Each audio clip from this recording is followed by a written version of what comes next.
Bruce Gas, boxing, jazz, and more. With you over here on a Thursday evening, 8:02 p.m. on the East Coast in Rhode Island. Shouting you out, hey, Manny, how we doing, my brother? Thank you for coming by. Let me get the old head right over here, man, and get into this classic battle that I saw a long time ago. I didn't even see it live. I read about it, but a couple more hits here. Let a few more people come in the room. I shot you all out, man. All my family in here. Make sure you all got wrenches. Make sure nobody can come in and bother you. You know that, man.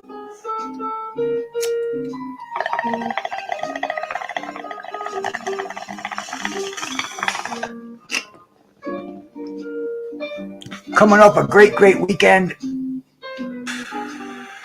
Met so many of my heroes, and then I was on Twitter, and I happened to be I follow Trish Morrison. That's Tommy Morrison's former wife, and she follows me, and she put something out there about Tommy not having AIDS, not being HIV positive, and it kind of intrigued me. So I liked the tweet, and I can't remember what I said, but she got back to me, and I said, man, I said, you got a very interesting story, and I think you'd really be you'd make an interesting show on YouTube. And strangely enough, she got back to me, and she said, yeah, I'd love to do a show with you on YouTube. And she told me she doesn't mind talking about her husband's addictions and his recovery and his HIV diagnosis. And I mean, it's going to be interesting. It's going to be on November the 15th. So if you're in the area, man, stop by, because it's going to be some stuff that I'm sure I've never heard of, and it's going to be a cool night over here. And tonight is too. Every night is, man. I thank God every night I'm here. Every day, every night, man. And what I want to do is I want to go back in time a little bit and talk about a fight that happened way back in 1980, in July, on a hot July night.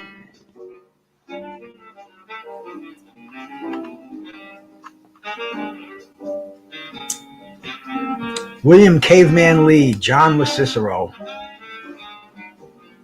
The arena in Detroit. William Caveman Lee, he was a Kronk fighter. John LoCicero from New York City. When these guys were the heavyweight, the middleweight movers in the early 80s, man, Marvin Hagler, he was ruling the roost at the time, but all these guys they wanted to fight Hagler, but they didn't mind fighting each other to see who was top dog. A little bit unlike it is today, Nobody really sat on their laurels and said, "Hey, I'm waiting for my guaranteed title shot." They said, "Hey, I'm gonna fight you, and if I beat you, I'm gonna get that title shot, and vice versa." And so went with these two, man, Caveman Lee and John LoCicero.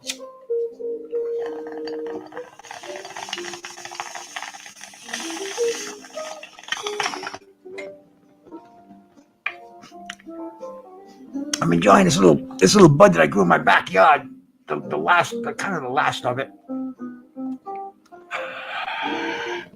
But nice. Something free from the soil. Let me shout out to anybody that stopped in here to listen to me tonight, because I appreciate that so much, man. I can't tell you enough, man. I'd be here by myself, which I kind of are, but Michael Johnson, my brother, thank you so much. Mr. Pads, always showing the love and support, my man. Salute. Impala, thank you, my brother. And Manny El Vivo Marrero, my brother from D Styles, Monday Night Aftermath. Always a good time with him. Very, very educated boxing, and very, very, very educated and very eloquent boxing commentator. Check him out, man. My man G Funky. Shout out to my brother G Funky. Digs his jazz, digs his boxing. I don't know if he digs his weed, but you should. But even if you don't, man, 2 out of 3 ain't bad. MP, what the fuck? Salute, man. Carlos Mendoza. Shout out to you, brother. God bless you too, man. God bless you. Let's talk about John LoCicero. Let's talk about Caveman Lee. And Caveman Lee, he was one of them middleweights out of the Kronk gym in the early '80s. I'm sure he was banging heads with Marvin Hagler and Thomas Hearns. Marvin Hagler. He did bang heads with Marvin Hagler. That came after this fight. That was his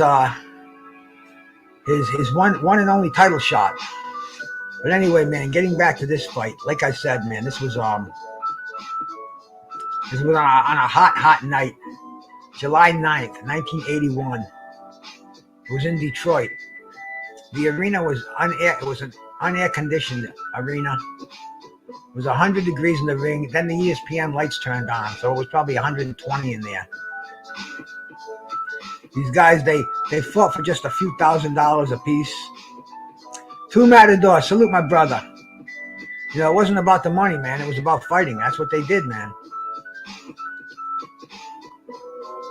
They both had a common opponent, Marcus Geraldo, who fought Sugar Ray Leonard. Marcus Geraldo, he had quite a career in himself, man. Let me check out Marcus Geraldo's career in here while we have our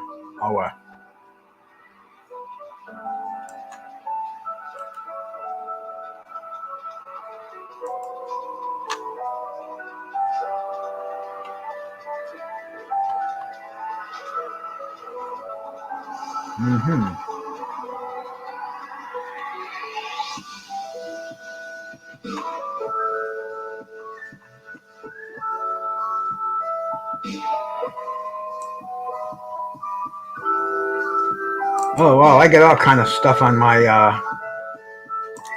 search bar going on here. Let me delete this so I can get Marcus Geraldo's record up here.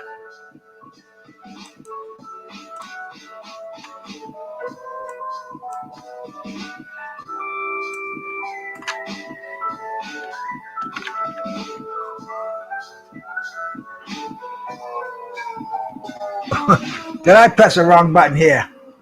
Excuse me, my friends.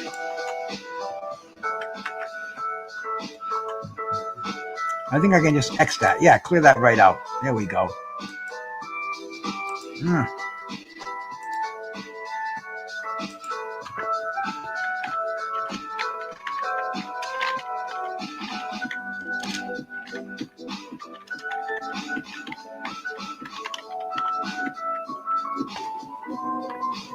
All right, man. That wasn't too difficult. Even with the Toker 2 in one hand. The that's what the Box Rec put an ad block plus on that thing. Hey, G5 Jeff, my brother. Shout out to you, my man. Peace. In here, going through some classic old fight over here, but I want to look at Marcus Geraldo. That was their common opponent. He was stopped by Caveman Lee, and he beat John LoCicero. So let me look at Marcus Geraldo. He had a record of 71, 28, and 1. So he fought everybody in here. I don't even know if I'm going to be able to find his going through his record, man. Virgil Hill, Michael Nunn,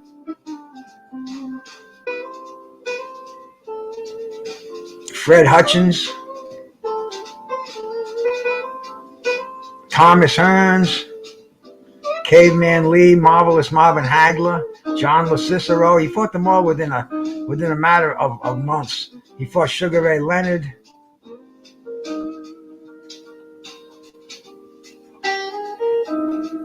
Yeah, so I'm just going through his record. I mean, he's got a lot of undescript names on there, but a lot of his fights out of Mexico, out of Sacramento, California.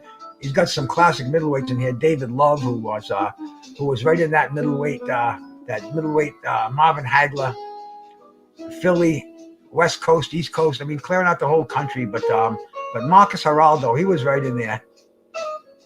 I'm trying to see if I can see any other names on his record that'll jump out at me.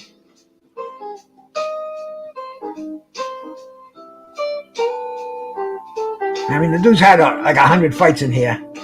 So, I mean, shout out to Marcus Geraldo. But anyway, man, the guy who fought Leonard, the guy who fought Hearns, the guy who fought both of these cats, man, he fought William Caveman Lee and he fought John LoCicero. But their results were a little bit different on there.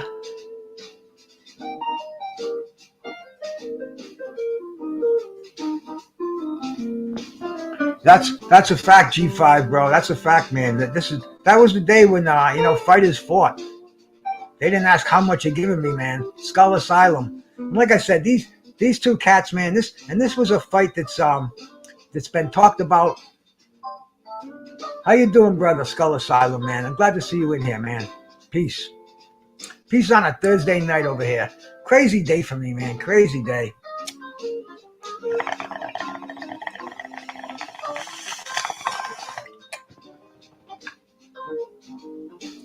I was supposed to get my throat scoped today, but my wife had a procedure done. She had to have something done, and it was at the same building at the same time. Weird how they scheduled it. And then we got up there, and they didn't know who she was. They didn't even have her in the records, and I had canceled my appointment. And they had me, knew who I was. I didn't even tell them my name. It was very, very weird. But anyway, we ended up going home, because she wasn't scheduled in there. She was in a different building. You know what happened was, see, we both have, obviously, we both have our own phones, our own phone numbers. And I guess she's on my record as my next of kin. But it's only like if I die. It's not to make not to make appointments or, just where you always put on your enrollments there. What do they call it? I keep saying your application. It's not your application.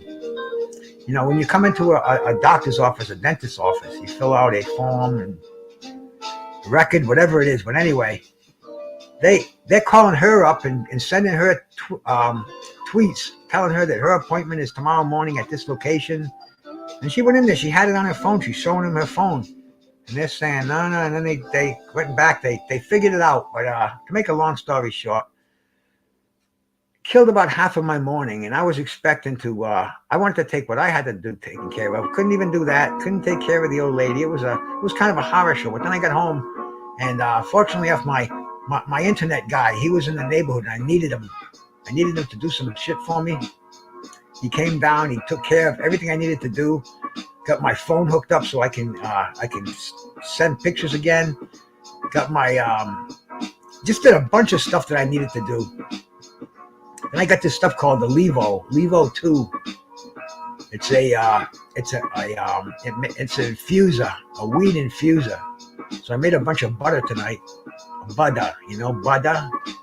I got that lit around out there. So it's been a kind of a hectic day. So anyway, man, this fight was truly one for the ages. It was announced by Al Bernstein in his early days with ESPN. And I didn't even have the ESPN. See, I never saw this fight until I hooked up with YouTube. Probably 10 years ago, I found out you could watch fights on YouTube. So I found this fight. I saw the round 5. They would play that. As a highlight round, as a round of the year, as a round up there with Hagler Hearns, round number 1, with Corrales. Excuse me. But yeah, definitely a fight that if you haven't seen this fight, really, man, kick back and watch this fight and enjoy this fight, because this is the kind of fights that boxing was made from. You know, this is the middleweights of the fucking 80s, man. Don't get no better than this.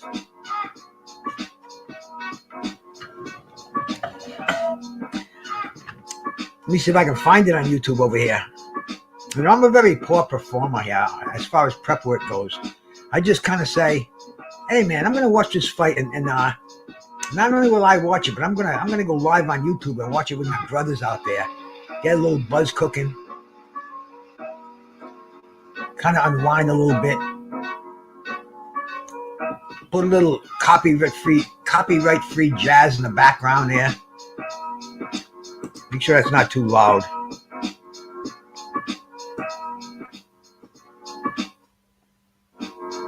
There we go. We want to get that just at the background stuff.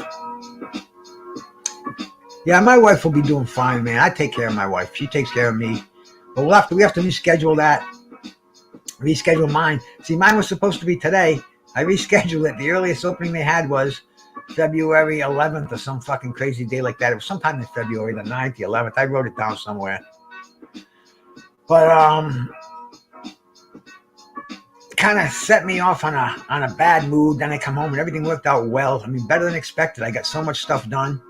I got to send out the pictures that I took this weekend when I went to the, I told you all about that, of course, man. I can't stop talking about it. I met all my legendary heroes from yesteryear. And it was just a beautiful, beautiful time. Today, a little bump in the road. Knockout Ned, my brother. Shout out to you, man. Salute. And King Corleone, man. Thank you guys for coming in here. Appreciate it. I'm going to bring up this fight, man. I got to start shutting up a little bit, but I can't stop talking about it first of all, too, man. Because these two guys, they fought their lives out in this ring, man. Neither one were the same. Neither one had many fights after this career. And after this fight, Caveman Lee, his next fight was with Marvin Hagler. I don't know if his next fight, but his next fight was with Marvin Hagler. And we all know how that went, man. That was a one round blowout. And you got to remember, this is in Detroit, so Caveman Lee is the hometown hero. He's the A side. He was the favorite in this fight. But they're both tough guys. I remember reading about it in the boxing mags. Let's bring this up here, man. Put it up there on the little bitty one here before we started off. This is just highlights of it here, man. Not highlights. This is the beginning of the show. They're showing.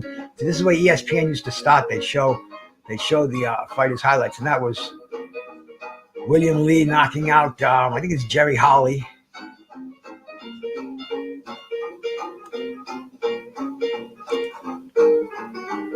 And, we get ready for the fight. Kronk Boxing. Yeah, see, this is Caveman Lee, Emmanuel Stewart. Caveman Lee was one of his gems in that Kronk Boxing. Let's go back. Let's check out who was in that stable, man. Let's check that out.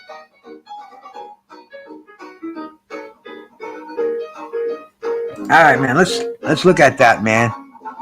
You had Thomas Hearns. The problem is Milton McCrory, Can't read it very well. The writing is not the best. I'm trying to look at the faces and see if I can recognize them.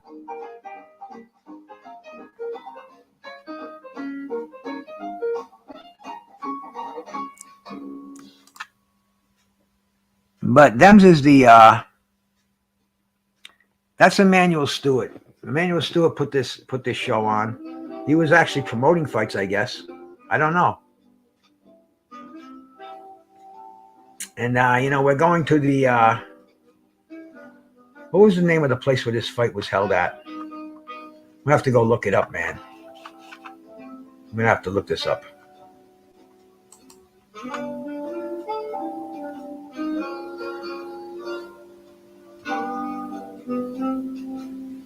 The 20 Grand Showroom.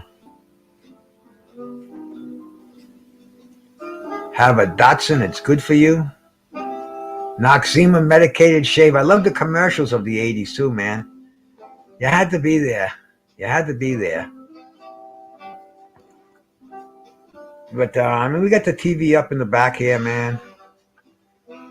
Let me see if I can see what's going on here.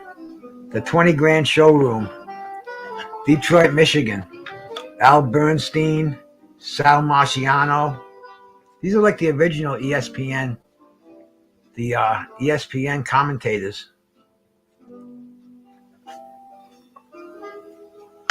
Hey, Derek, how you doing, my bro? Glad to have you in here, man. We're gonna watch a classic war.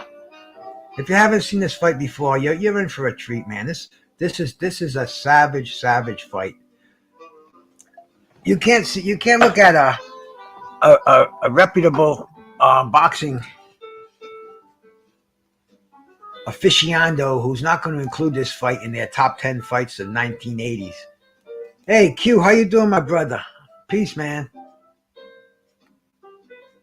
We're gonna watch an old one over here, man. We're gonna watch a beauty. We're gonna watch. Strap your seatbelts on. You got some good stuff, man. Twist up a fatty. Hey, I get to smoke some weed with some boxers this weekend. They didn't puff on it, but they didn't mind that I was doing it, man. I wasn't gonna not do my thing. And man, weed and boxing. A little jazz in the background. Good lady by my side. What the fuck else do I need, I get my Social Security check the third of the month so it came on today, so I'm good for another month. I better be good for another month. Hal McKenty at ringside. Hal McKenty was a big name back in the early days at the Kronk Gym, former WBA lightweight champion. He's the one who lost to Sean O'Grady. You remember him? There's another guy that I want to reach out to, man. I used to dig Sean O'Grady. Boxing and blunts. Yeah, you got that right, Q.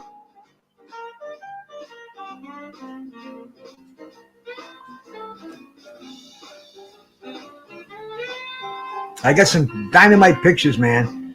I got some dynamite pictures this weekend. Anybody wants them, man? Hit me up. Hit me up on my email, and I'll shoot them to you, bro.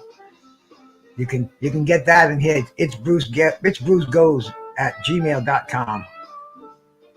I got some great pictures. I got one of me and Riddick Bowe, and I got one of me and Vinny Paz, Marlon Starling. And here we go, man. Caveman Lee. They called him Caveman because of those sideburns. I was wondering why, and I had to ask somebody about it, and they said it was the sideburns. 17-2, 16 knockouts. Very, very impressive. Very impressive fighter.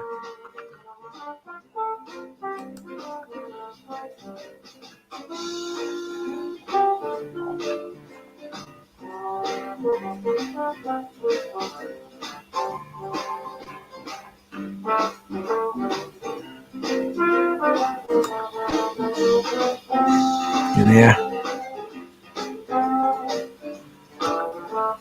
Coming together in center ring here now, man. That's better.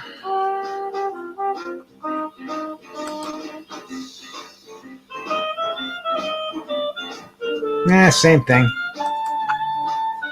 But here we go, man. Here goes the first round.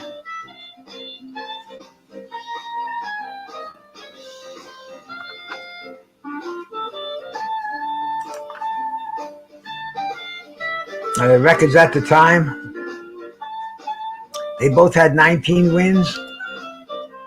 Caveman Lee's got 2 losses. John LoCicero's got 5 losses. And there we go, man. They're tearing into each other from the opening bell. William Lee's a slight betting favorite. But LoCicero, tough kid out of New York City, man. You know, East Coast boxers, the middleweight division, they didn't come any tougher in the early 80s, man. Unfortunately, Marvin Hagler was the cock of the walk. And they all had to get to Marvin Hagler. And few did, and even the ones that did, they didn't come away victoriously. And we can see, you know, Caveman Lee, these guys are throwing bombs. I mean, it's funny. I was in Philadelphia this weekend, and LoCicero, he only had a few fights after this, and one of his fights was with Sugar Ray Seales, and I had the pleasure of meeting Sugar Ray Seales. In fact, he's my friend now. I called him the other day after we got home, and man, what a nice guy. He fought John LoCicero, beat him on decision. And you know, like I said, these guys, they fought each other all the time, often. Money, a few grand. But see, you got to remember too, man, these fights are all taking place within 3 months of each other. William Caveman Lee. Let me look at his record here, man. This is in January of '81. He actually had a fight in June of '81. So I mean, dude, June, July, he had a fight a month and a day before this. So, and let's see, what was it, man? It was Danny Martinez. It was Danny's debut. He knocked him out in the 4th round. I guess Danny wishes he didn't take Caveman Lee for his opening fight. But anyway, within another month, he's in the ring with John LoCicero right here, man. And like I said, man, this is nothing but action in this fight. They're both smashing each other with heavy jabs. There goes Caveman Lee, man, following up with those wide left hooks and the overhand rights. Man, that was a fast round.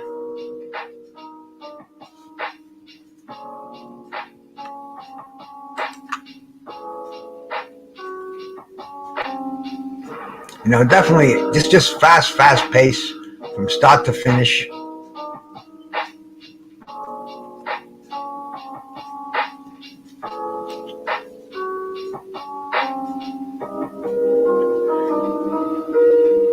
A little ESPN technology there. And here we go, man. We're back to the 20,000 arena.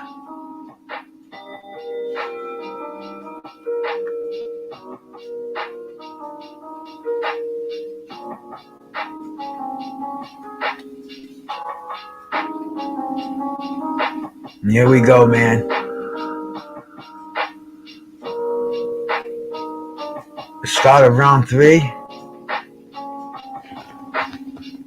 The start of round 2. Yeah, that was the first round. Wow.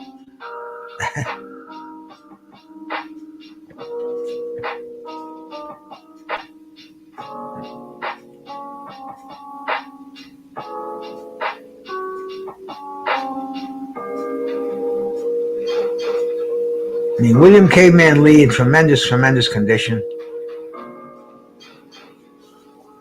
And LoCicero, great shape too. Tough, gritty New York kid. LoCicero is 156 in this fight. Excuse me, Caveman Lee is 156 in this fight.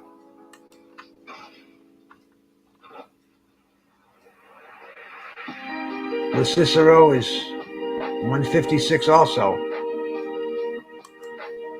Both coming in at the same weight.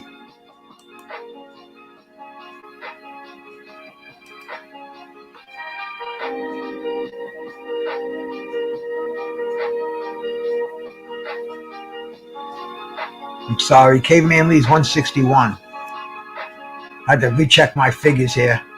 So I know you guys are all fact checkers out there, man. Can't just bullshit without receipts. When I saw that 156, I said, nah, they couldn't both be the same. Now, Caveman Lee, natural middleweight. And LoCicero, he ended his career as a light heavyweight, so he put a lot of pounds on those last 2 years.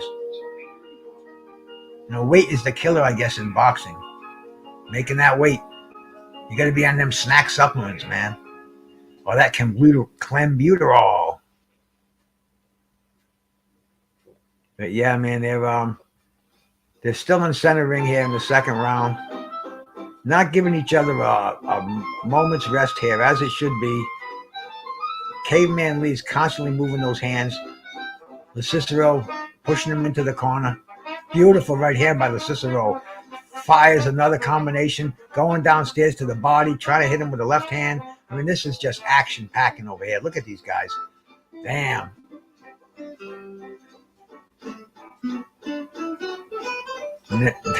This is a fight to see, my brothers, my sisters. This is one for the ages here, man. Look at these guys. Oh man. This is what I fell in love with boxing, bro. You know, early 80s was my favorite time of, oh man, it was my favorite time of boxing. And this was just a club fight. You know, little did we know.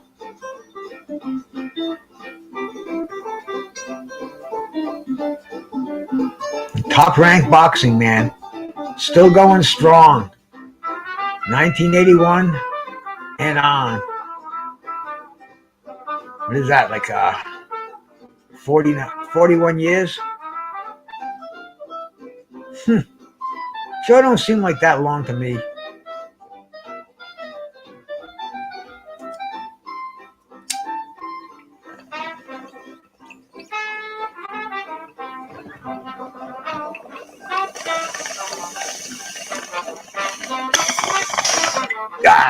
Good rip on that one. There we go. Oh yeah, see that?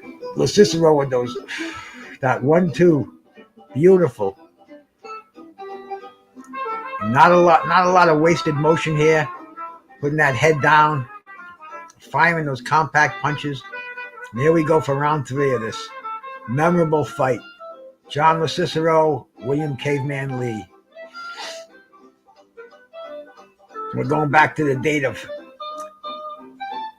July 9th, 1981. What was I doing that night? I don't even remember. I just know we didn't have ESPN and I didn't see this fight. I didn't even know it was happening until I read about it in the boxing mags and saw round 5, replay of round 5 on NBC Sports World. Or was it ABC's Wide World of Sports? Or CBS Sports Spectacular? There was so many of them, man. I don't remember, but bro, they were showing good fights all the time, every weekend. And then when ESPN came in a year or 2 later, we had cable with USA and ESPN. And in fact, tomorrow I'm going to get my cable canceled. I don't use it anyway. My wife was using it in the bedroom, but we just got the internet hooked up to the TV screens in the bedroom. So now, don't need no cable anymore. I'm probably going to save about $50. I only was getting basic anyway. And this is what would be on basic back in the day. It's not Carlos Padilla. We already saw this ref. It's a Detroit ref.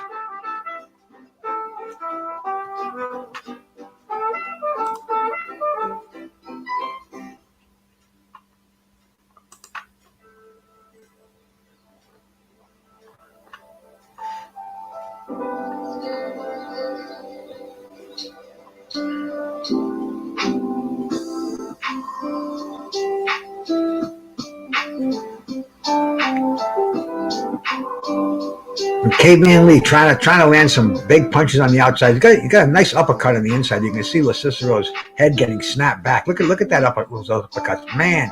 Now he's starting to rumble on the inside. Oh, nice left hook. LoCicero backs off. Caveman Lee going right back downstairs, upstairs, and downstairs. He was an awesome fighter. I mean, Kronk Gym. They trained offense. Not much defense went on in the Kronk Gym, let me tell you.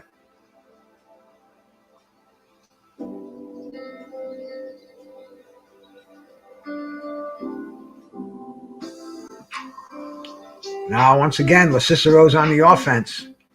Landed that nice 1-2 behind a very strong jab. He doesn't have those uppercuts that Caveman Lee has on the clinches on the inside. I think that's what's making the difference.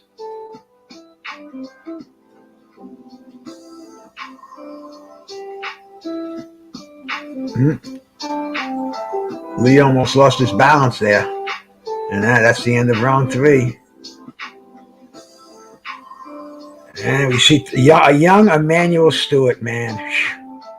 A young, fresh, lean Emanuel Stewart. God rest his soul. Man, it's a great thing to see that, I'll tell you. What is that, a commercial going on? Come on, man. What's happening here? Dark screen.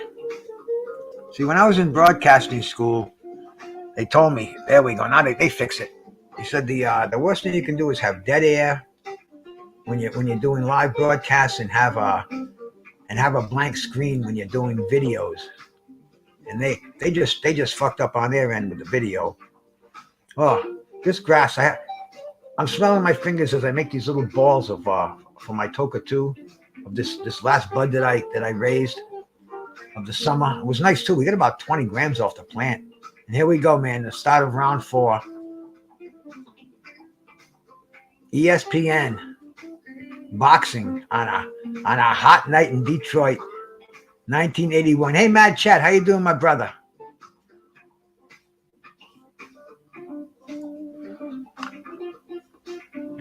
Let me throw it. If you want to come up here, man, let me put a link in there, because the next round is a round that it's like Marvin Hagler and Thomas Hearns. It is the unspoken round of the year.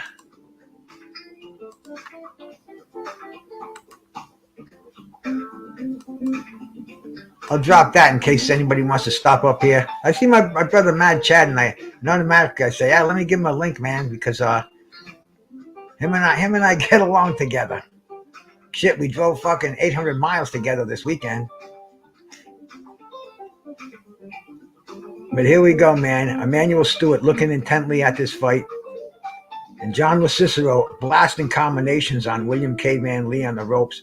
Caveman Lee, tough, naturally tough. Oh, and look at that overhand right. Left hook to the liver. Great punches by LoCicero. It's hard to believe what's holding Caveman Lee up right now, man.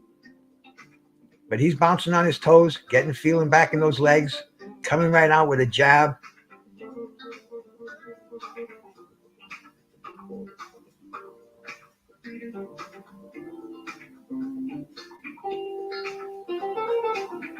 Here we go, man. They're taking a little breather here. A minute to go in round number 4. And round number 5, man, coming up, man. These fights.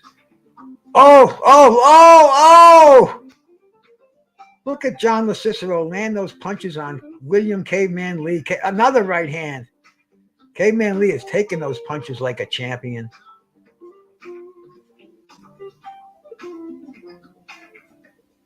Oh man, look at LoCicero. Look at him. Oh! It's hard to believe William Lee is still on his feet, man. Caveman Lee is one tough son of a bitch.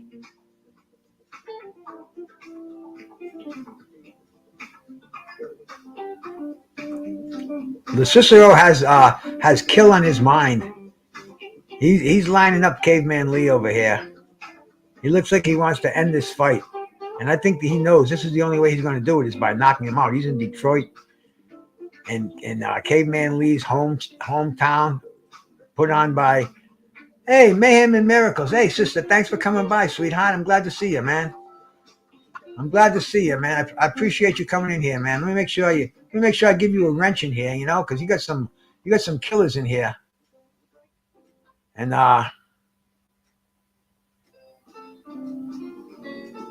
sometimes they don't treat gorgeous ladies like yourself properly, so I'll make sure I get you a wrench in here. Thank you for coming in, man, sister. I say man. I call my wife man all the time. And here we go. I get the black screen again. All right, man.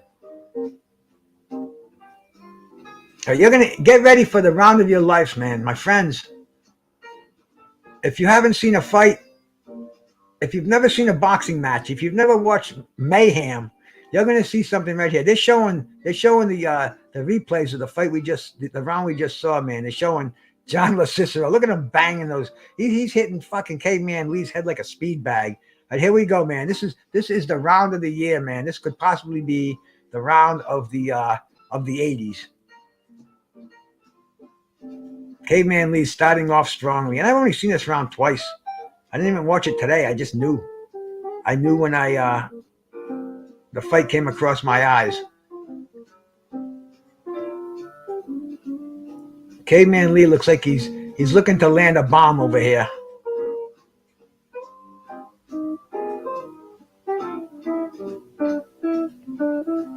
Mad Chad, you liked Hagler Hearns? Watch this precursor to that fight, to that round. William Caveman Lee digging to the body, nice uppercut, blasting the body. Oh, he's got LoCicero hurt. He's hitting him in the head,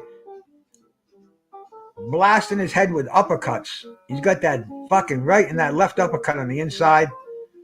LoCicero's holding on. Jeff Lucietta, thank you, my brothers.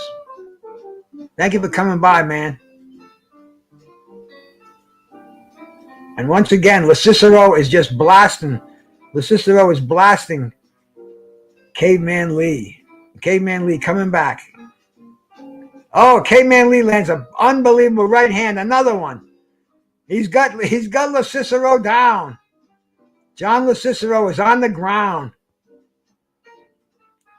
Pay attention to this. Pay attention to this. You want to see some recuperative. Hey, Black and Brown, how you doing, my brother? Here we go, man. Here we go. John LoCicero's been on the deck. And, oh, he's getting nailed. Caveman Lee wants to put him away. Oh, and there goes LoCicero. LoCicero just back. Oh, LoCicero's backing up Caveman Lee. He's nailing him with everything here. Right hands. Oh, overhand rights. Left hooks. Dude, have you ever seen anything like this? Oh my God, this is fighting at its finest. This is why I fell in love with boxing. This is what it's all about. Fucking 25 unanswered punches. And here comes fucking Caveman Lee back again.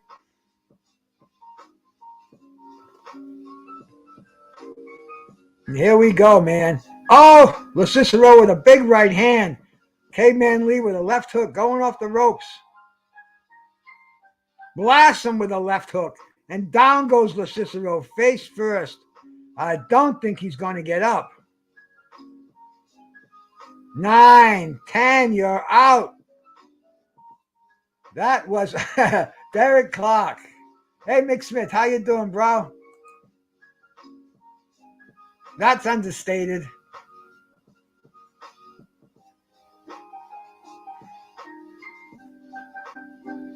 Truly understated.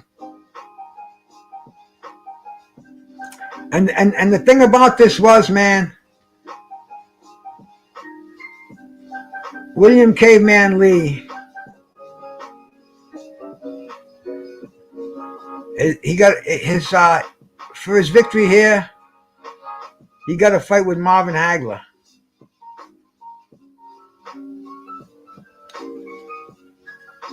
Boom, good night. That was the first knockdown.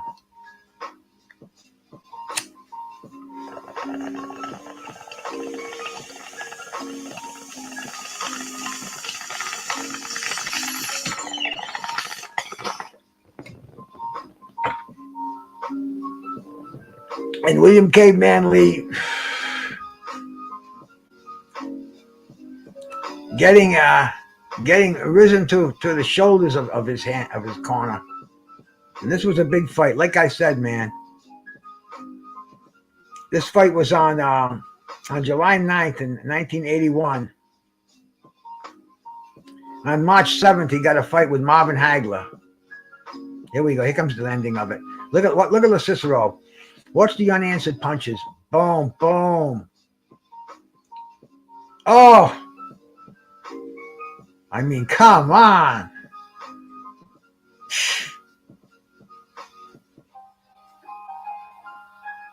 And it's unbelievable that Peter Von Ox, bro, salute.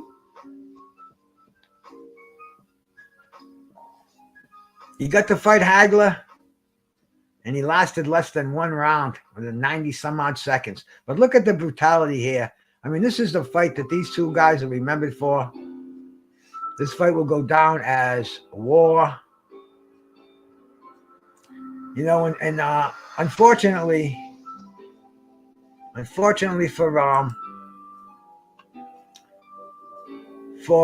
Caveman Lee,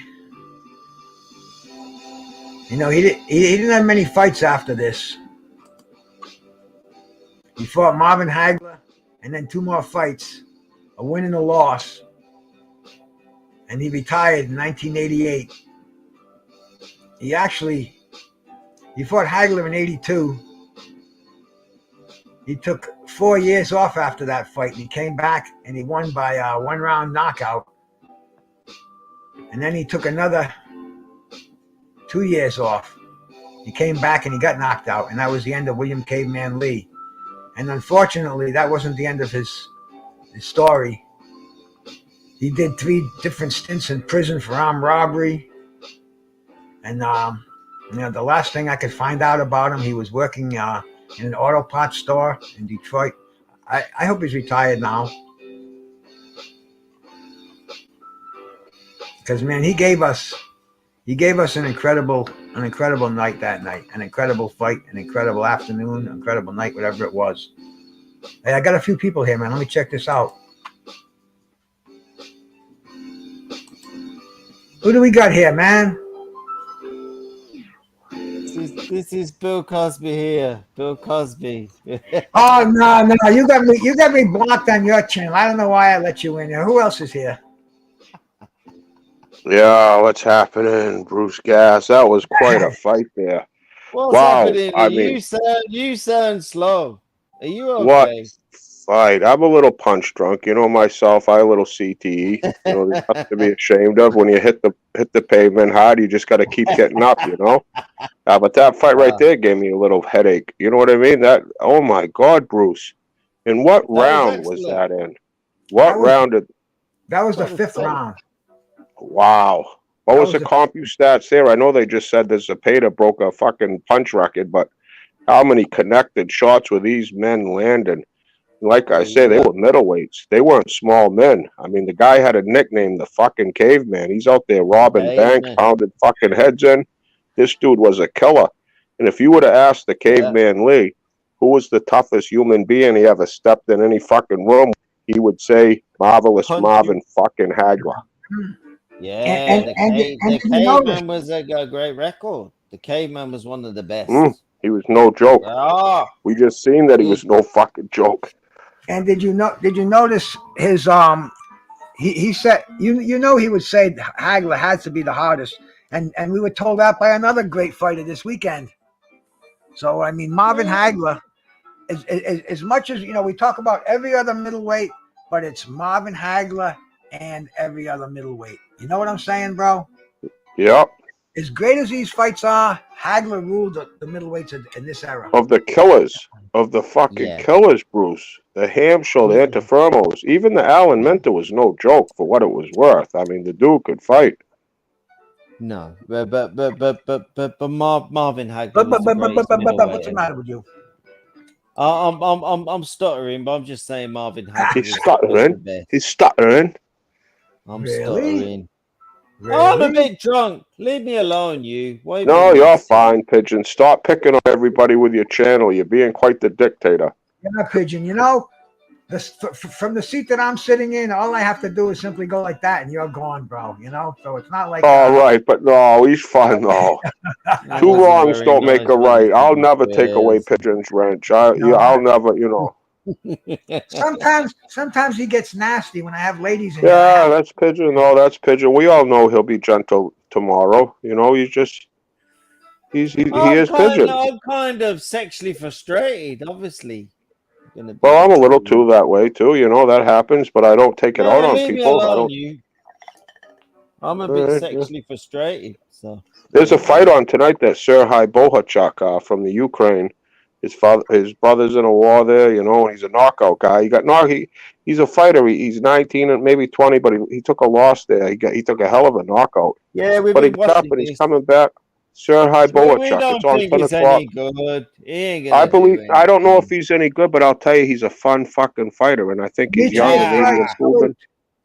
He brings violence. He brings violence to the fucking ring. And it's on tonight on the UFC Fight Pass. Serhii Bohachuk at 10 p.m. We'll see. I'm not convinced with that. What is it? UFC match or boxing? Boxing, but it's on the UFC network, I believe. You'll find it on meth streams or crack streams. There's fucking something out there that has it. Let me put it up right now and see if it's up here. Serhii Bohachuk Thursday, yeah, November 3rd, 10 p.m. Serhan. Bruce, he's a fun fighter, Bruce. He brings a lot of violence to the table. He got knocked out by a real strong kid. They were moving him fast. They were moving him up the ranks fast. And he got knocked out. The ring was slippery. He kind of got overconfident, Bruce, with the kid. He was really, beating the kid up, I thought. He got overconfident and he got caught, Bruce. And he got caught. But the kid is tough as fucking nails. I heard, I mentioned him a few times before he lost, No, I'm seeing a card. I'm seeing a card on here. Callum Walsh versus. I'm having a good day. Having a great day. Good night. Good night, Pigeon. It was good. It was good to see you. Good talking to you. He's going down what road? He doesn't want to talk boxing. No. I'm reading in here, Matt Chad. On the I'm on one of my crack streams, and it says Thursday, November 3rd, 10 p.m. Fucking Walsh versus Parsley, and then I Google that, and it says Callum Walsh versus Dylan Parsley, November 3rd at Montebello, New York. And so I guess it's a fight worth watching tonight. I'll put it on in a little bit. Shit, if I was Skywalker Tim, I'd put it on and show the fucking thing. But I don't think I'll do that. I thought it was in California, the fight. Yeah, it is. It is in California. I thought you said New York. No, Montebello Country Club in California. Hey, you know what I did today, Matt Chad? I had my computer guy came down and he fixed my laptop so it hooks up to my big screen in my bedroom and in my living room. So I don't even need cable anymore. If I can, I only had cable to fall asleep to. So now I got that. Hey, how about what I was telling you about Tommy Morrison's wife Trish going to be coming and talking to us, man? Oh, that's cool, Bruce. That's cool. Yeah, because I was reading with the story behind it, hear a side of it, Exactly. I want to hear it. I'm going to do a little bit of background information, of course, on it myself. And it looks like it's just going to be an interesting night. Today. No, it's just a whole different subject, right? I'm sorry, Bruce, but No, go ahead. Go ahead. Open panel over here, man. No, I was pulling it. I get up to 7-Eleven up there in Lewiston, and I'm just going in line getting a pack of cigarettes there, and this guy, he goes nuts. The chili machine was broke. He set up his intros, whatever. I hear him going, he's a big dude too. He's like, what the fuck? You got no fucking chili? Like, nuts. And I'm standing there going, fuck. Mad Chad's going to end up getting in a fight with this big fucking psychopath because he's going to attack the little 7-Eleven girl. And I'm going to have to try to help. And I got real adrenaline. I got so adrenaline, I kind of got weak. Like I was in, so much adrenaline hit me where I just got kind of overloaded. But anyways, that's my little story. But nothing happened. He just stormed out of there, threw his shit in the trash, and stormed out, slammed the door. Shit like that happens. But I haven't seen anything go down like that in a while. Where a guy just was really getting violent. Kind of really causing a scene over not much. You could see there was something else bothering him. A time bomb. I saw a time bomb there, Bruce. I haven't seen a time bomb in a while. Like in the vicinity of one. I've seen them in passing, whatever. I can just redirect, But this was kind of like I don't know, weird incident. Gave me a real fucking, like I said, I got rubber legged. I got all kinds of dizzy feeling. Like I think if something would have went down, I could have blacked out, Like I was already there. Over a fucking chili. Over chili. Because I was really scared. I think that's why I've always been tough in street fights, is because I'm fucking scared to death. He's going to get me down and pound my head in a fucking pavement, I'm just scared to death.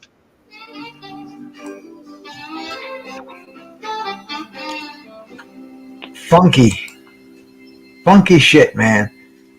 Yeah, I had to run to the city today, man. I had to, deal with a lot of people. And I get up there, and it was like wrong information. So, and they knew who I was because my wife, I canceled my appointments, and she made hers, but it was like across the street, around the corner, one of those things, like too late to go to, but just really, really weird. You're dealing with this medical industry, and I mean, if I was feeble, I would have gone in there and been, my wife might have gone in there and went in my place. They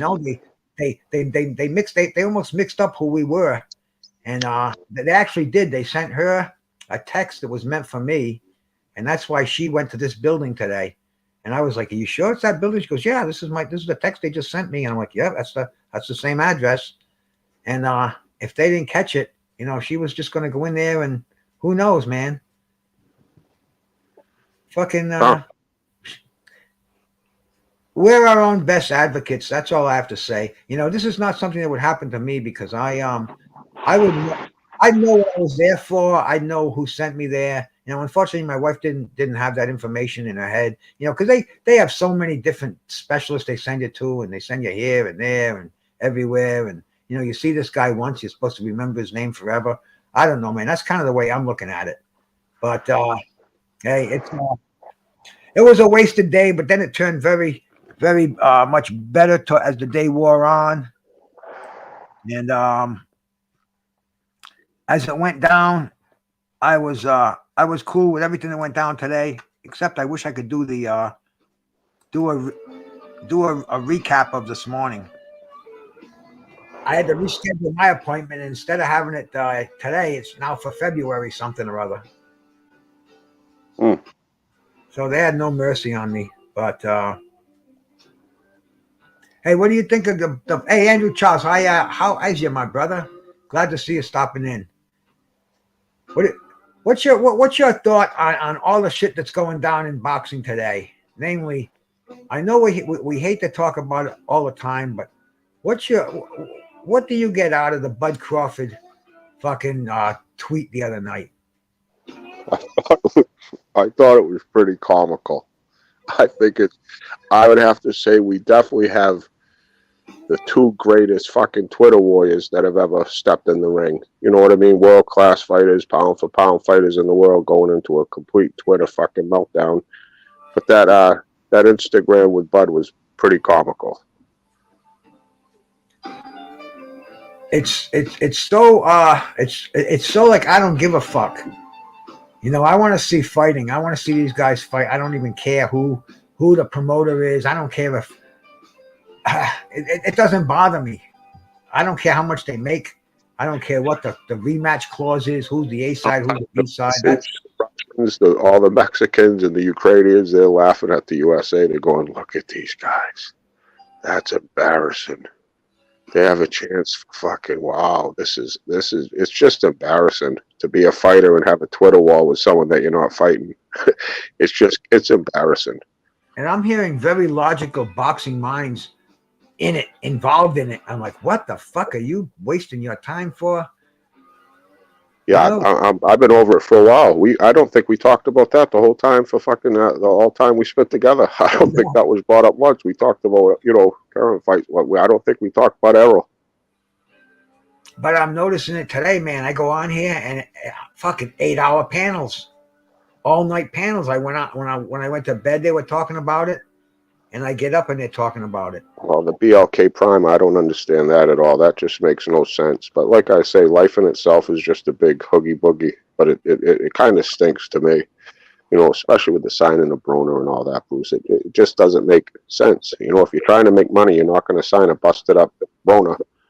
It's just it makes no sense. And he'd be on the card if he's your fighter. You're definitely going to get him a fight. And the fight date is coming up now, less than a month away, right? Well, yeah, December, right? No, month and a week or whatever. So that means tickets have to be sold. There has to be an arena. Hey, D-Ray, how you doing, my brother? I know, D-Ray. What else did I talk about? I'm telling you, man. Zerto Bivol? Well, that's going to be an interesting weekend. That's it's coming right up Saturday. Zerto Bivol during the day. Exactly. That card. Yes. That card starts at 10 a.m. Mm-hmm. And then we're going to have an evening fight too. We got yeah. Who do we have? Who do we have in the evening? Got it right. I'll go. Me and Tim Skywalker just were talking about it. That's how fried I am. I know. I know. I just had it up on my screen. I just read it. 9 p.m. it starts. Let me go find it in here. Here we go.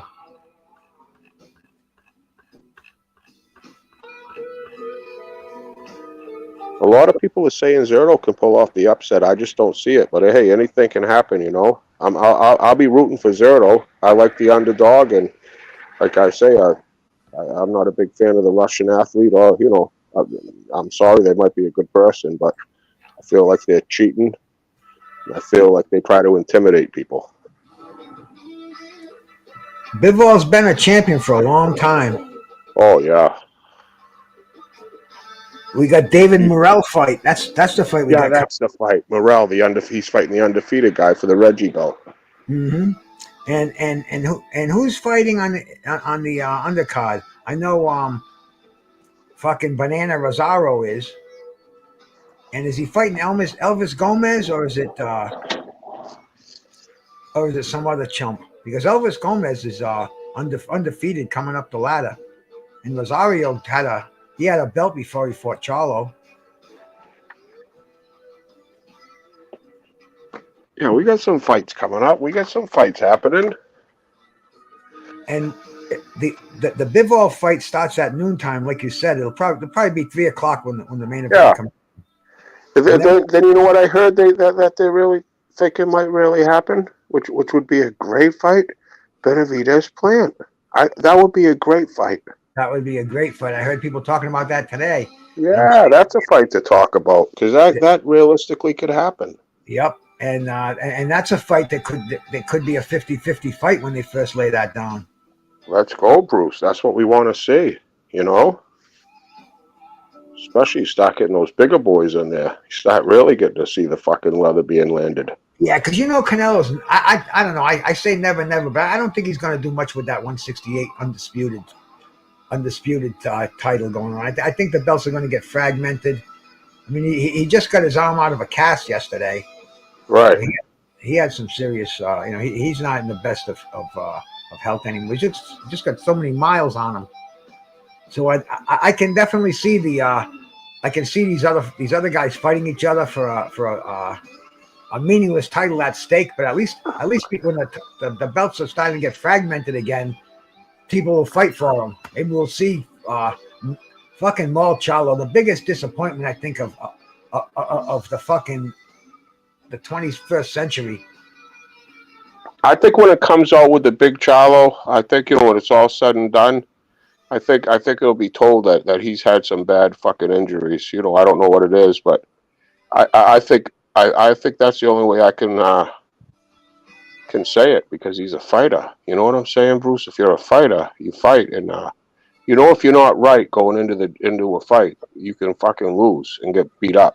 You know, and I think maybe after it's all said and done, I think he might have an injury he's had to struggle through and overcome, and maybe that injury's caught up to him. You know, that's just my hypothetical take, Bruce. But that's the only way I could look at it, putting myself in his shoes.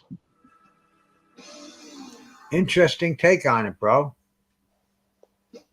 I could be all wet on it, but you know what I'm saying, Bruce? Like, I think a lot of them, they're fine-tooth athletes. They know if they're not at 100%, there's a chance they could lose. And they all know there's nothing worse than an excuse.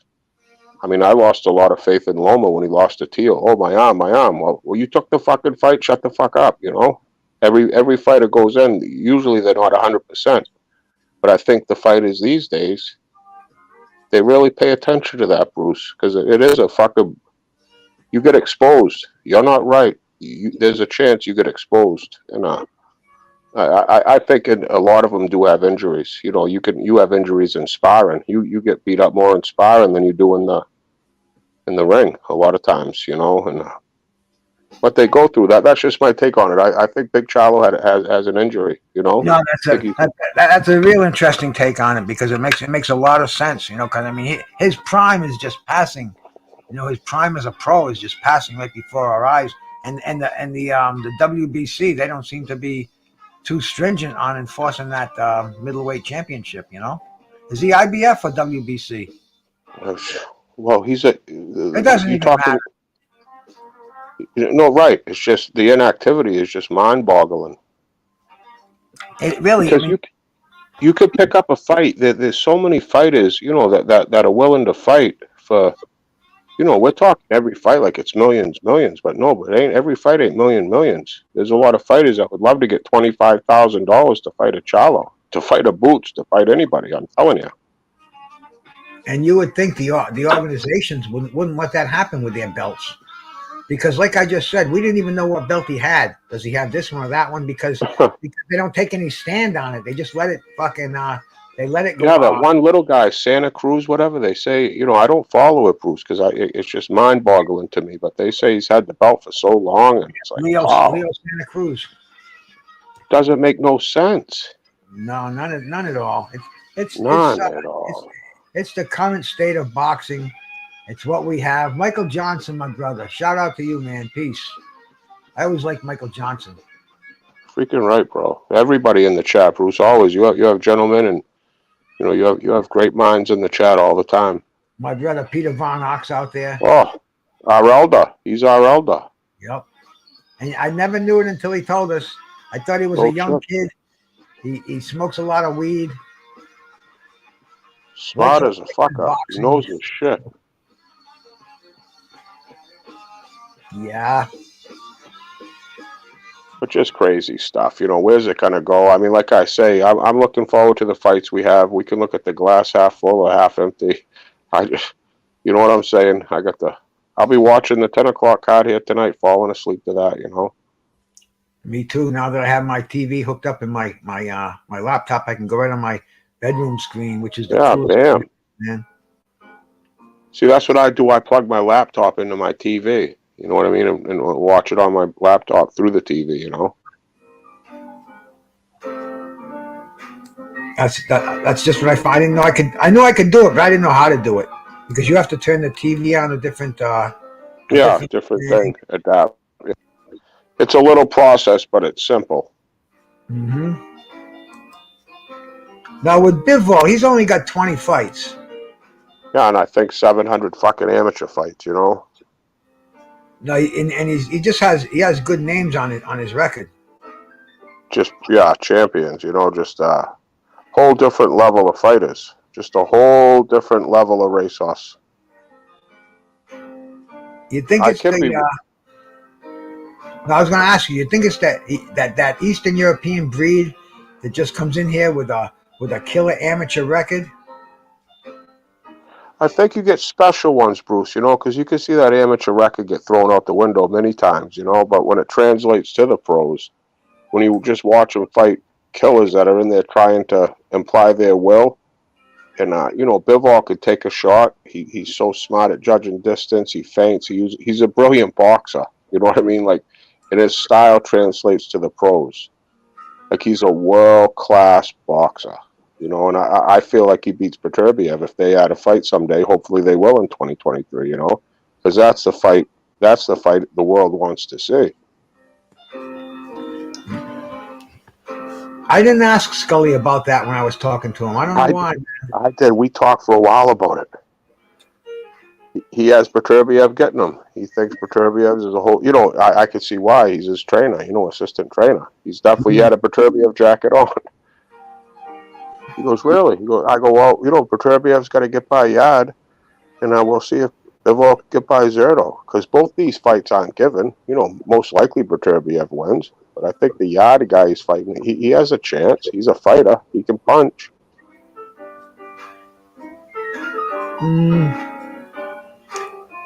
That would be the ultimate at light heavyweight, though.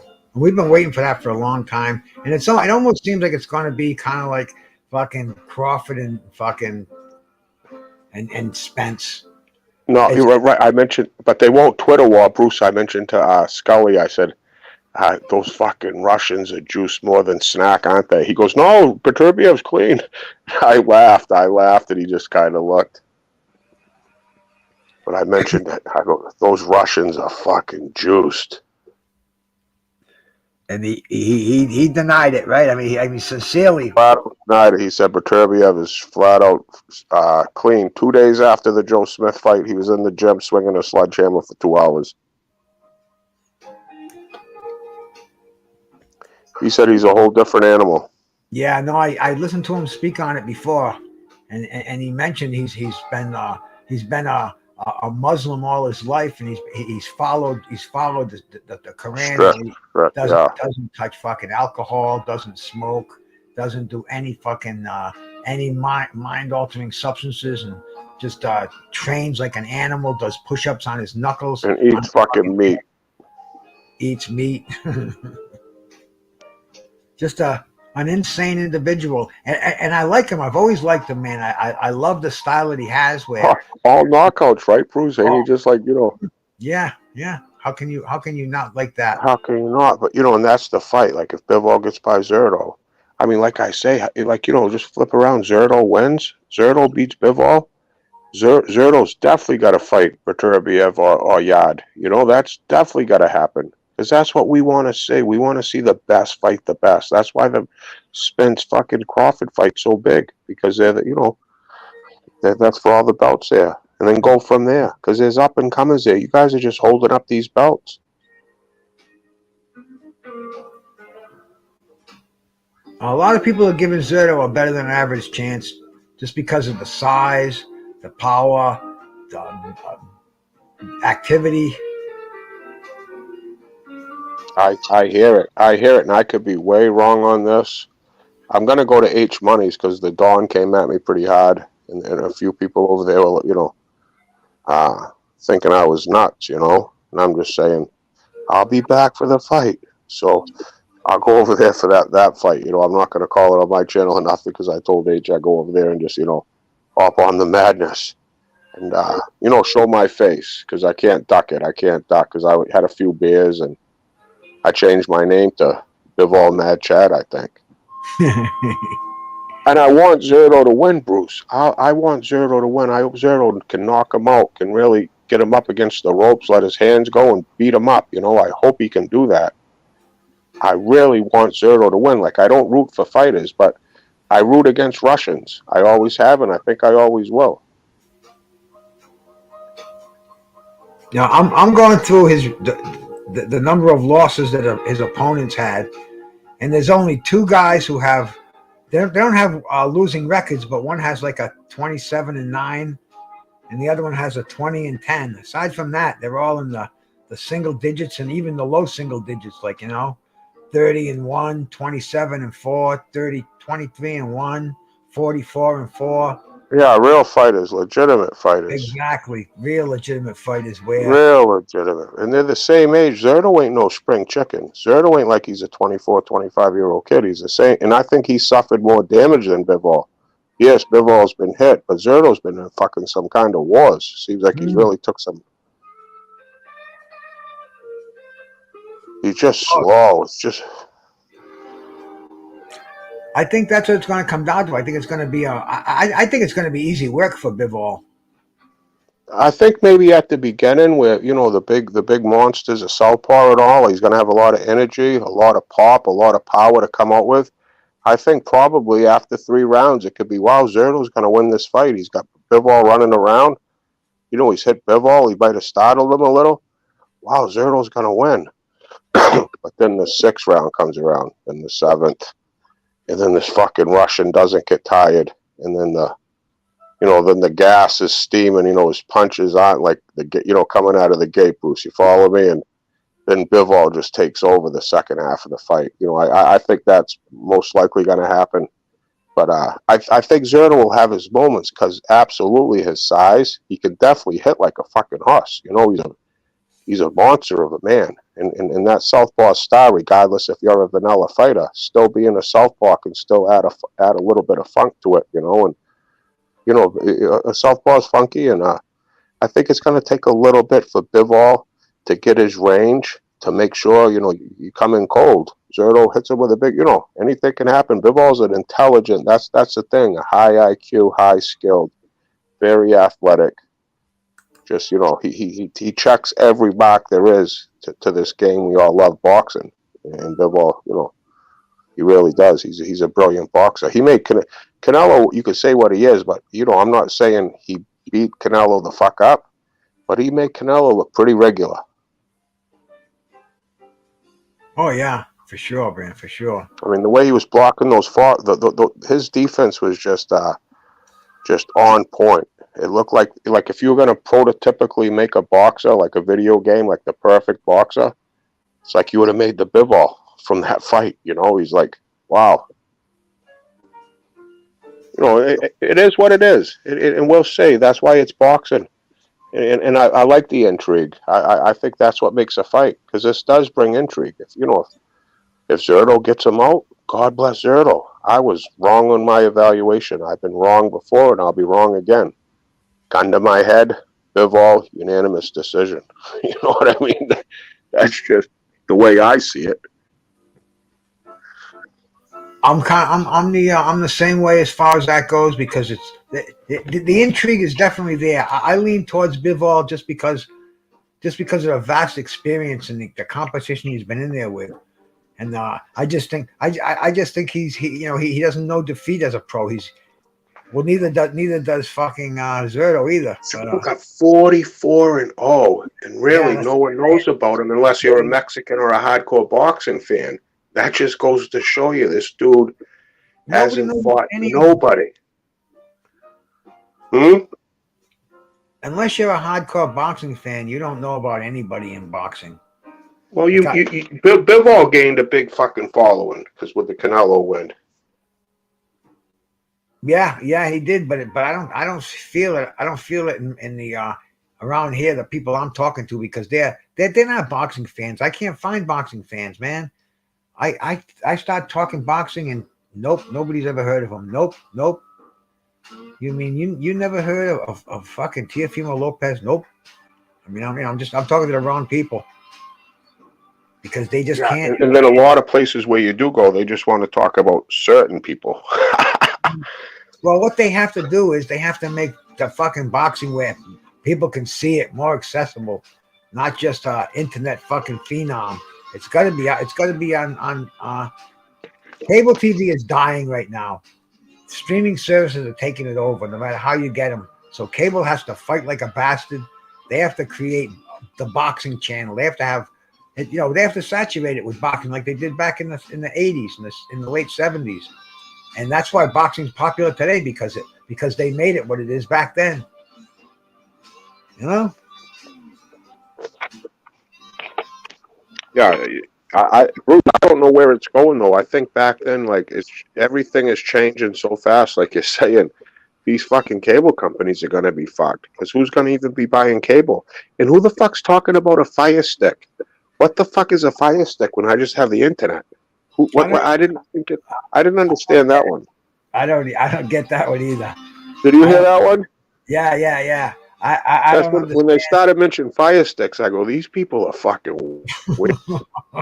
I don't even know what a Fire Stick is. Have you ever heard about meth streams? You know what I mean? Crack streams, fucking crystal meth stream, LSD stream. You know what I mean? Well, crack stream and huff and paint stream. I like the huff and paint. Mrs. Tara Do, how are you, my sister? Glad to have you in here tonight. Peace to you. Bruce, you know what I mean? Where's my Fire Stick? Matt Chad, I don't even know what a Fire Stick is. I thought it was something you do at a campfire or like a 4th of July fucking firework. Fire Stick says you can stream fights for free if it's jailbroken. Okay, no. Do you know what I like, Bruce? You know what I like that you don't say all the time? At the end of the day. I don't say it either because I go to a lot of places and I just hear it over and over. I'm like, no shit, at the end of the fucking day. What's jailbroken? You can stream the fights, but you can stream them on the internet. Is a Fire Stick like a computer? I don't know what it is. It sounds suspicious to me. It's got to be jailbroken. What does that mean? Who knows? I don't know, but it sounds like it could be a fire hazard. I don't know, man. I think we have to find out. I know Bud Crawford mentioned it. It must be a big thing in Nebraska. Bud Crawford mentioned it?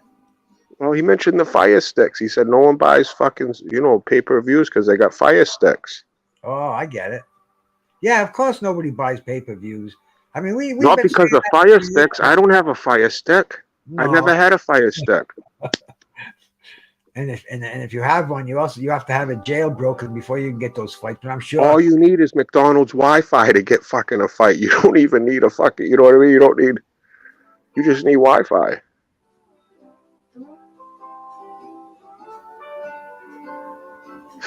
She has Mrs. Tahara has 5 jail sticks in her. Has 5 Fire Sticks in her house. I think it's something. It's like Raku and Holu, like Halu and Sling. Like it's that type of thing. And you have to have a screen to see the Fire Stick on, right? You have to hook it up to a screen, don't you? I think it's a big process with these Fire Sticks. Yeah. You need a Fire Stick specialist.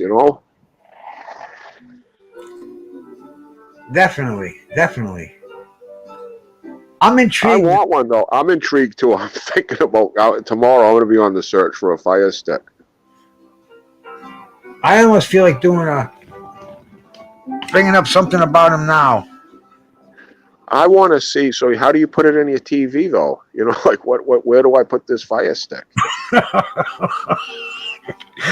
I don't know. Maybe it goes into where the antenna used to go in. What's it run off? You know what I mean? Oil, diesel? Mick Smith said it plugs into your TV. Okay, fellas? Whoa, we're fucking right, Mick Smith, the fucking technical fucking hillbilly.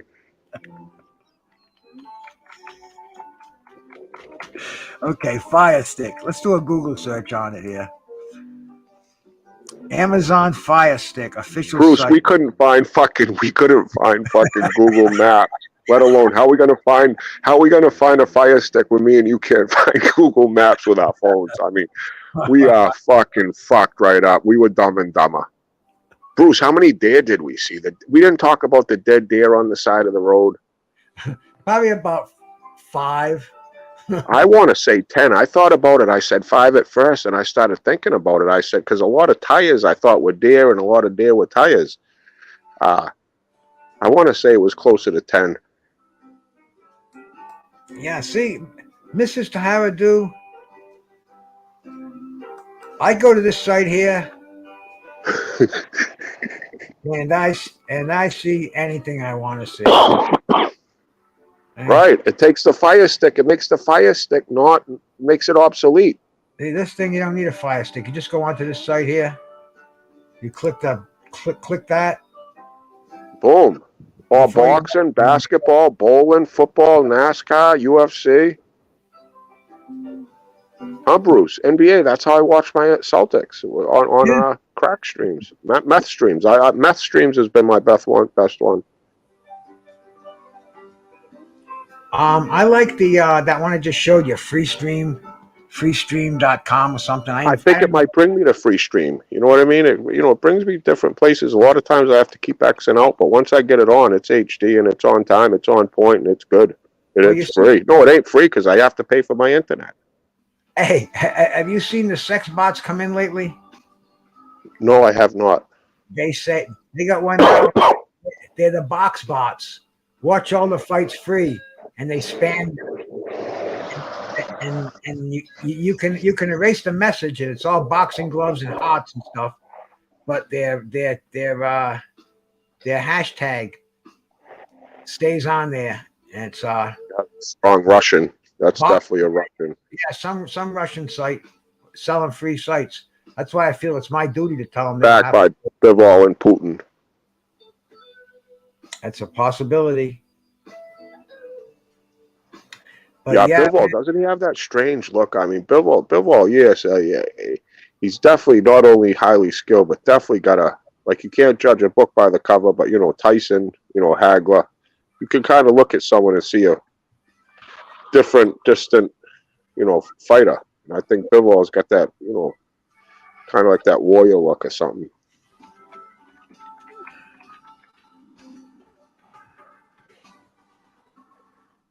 Kind of looks like a Chinaman almost, kind of like an Indian. I don't know. It just has a different Russian look to him. Well, it's like Costa Zoo had that same look too. Yeah.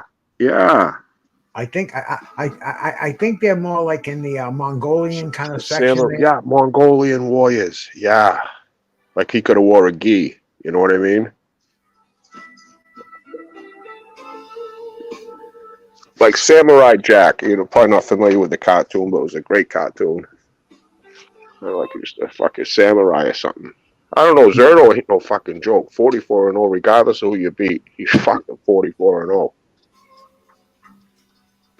No, this is going to be a real interesting fight. It's going to be on early in the afternoon. It's kind of good for old guys like us. I'm gonna have to definitely make a round of just saying, "Wow, I was wrong. You guys are right." Nah, they're so drunk. You could just go say, "I said Bivol was gonna get beat." You dumbass. Dawn wanted to kill me. The Dawn was wanting to fight me. The Dawn was saying Larry Bird sucked over it. Yeah, you don't know boxing. People are passionate. No, but they love Zerto. A lot of people love Zerto. That's why you don't see me loving boxers, man. You love the game, not the boxers. And you root. You can root, though. You can root for fighters. I'll be rooting for Zerto. I'm rooting for Zerto this fight. Only if I got money on him. Aside from that, I don't care. You can't root for the Russian. I don't root for. I told you I don't root for any of them. They're the only ones that are gonna nuke us, probably. It'll be fast. I had a great. So I don't want to see Putin. I just don't want to see Putin smile. You think does Bivol live in Russia? He's got Russian connections. Definitely. No, I know he is a Russian, but does he live in Russia?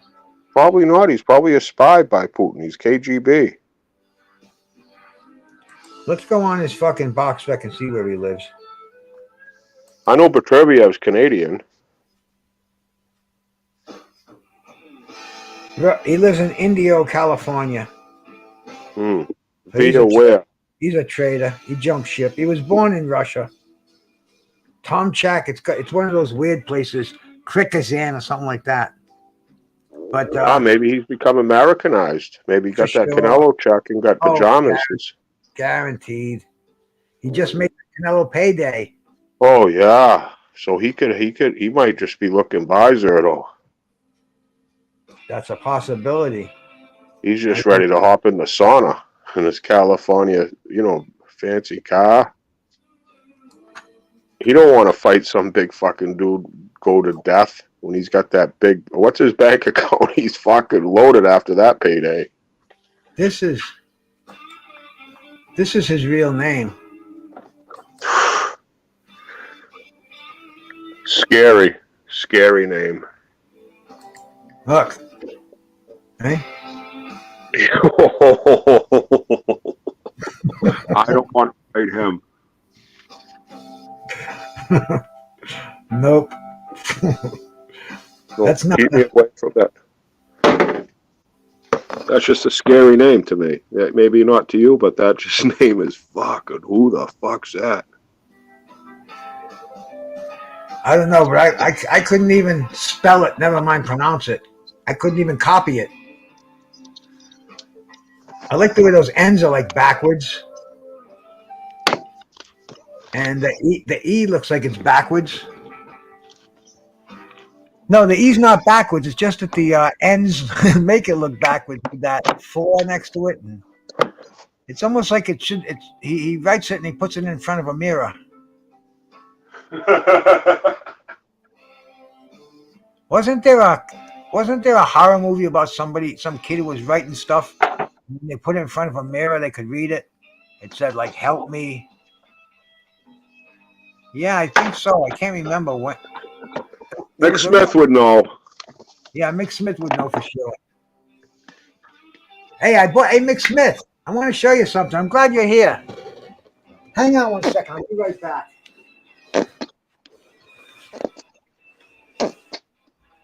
Make it a little bit of tuna fish here. Make a little bit of tuna fish. This is gonna blow Mick Smith's mind. I got these grapes the size of an egg over here too.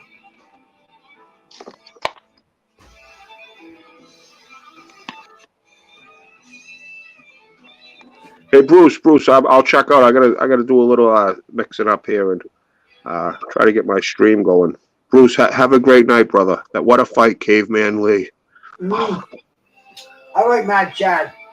God bless, brother. God bless. God bless you, man. Oh shit, I got the wrong box.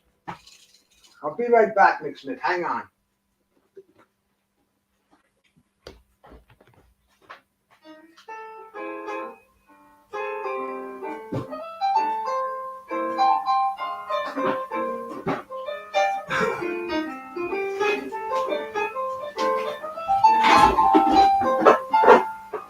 All right, hang on a second here.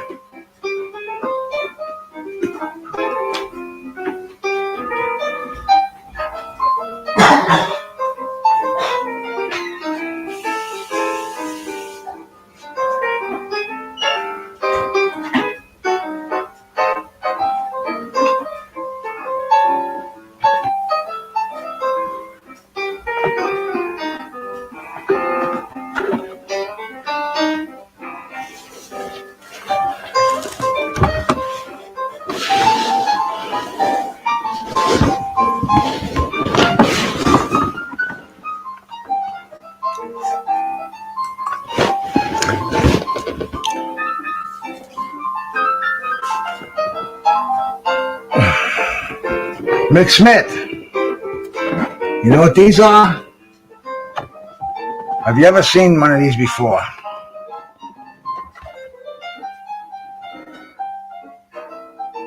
It's called the Levo 2.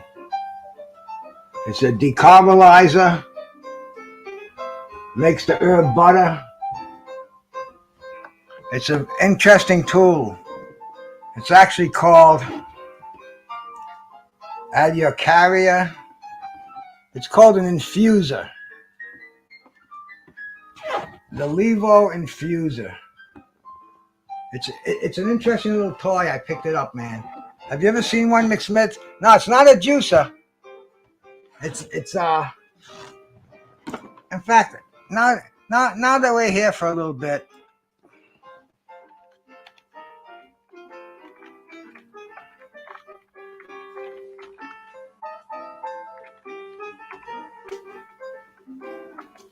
I'm going to show you what it is here.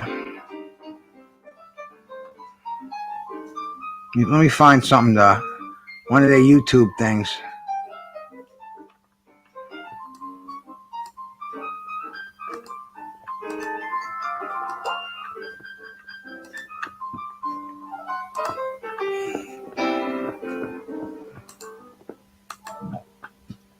Check this out.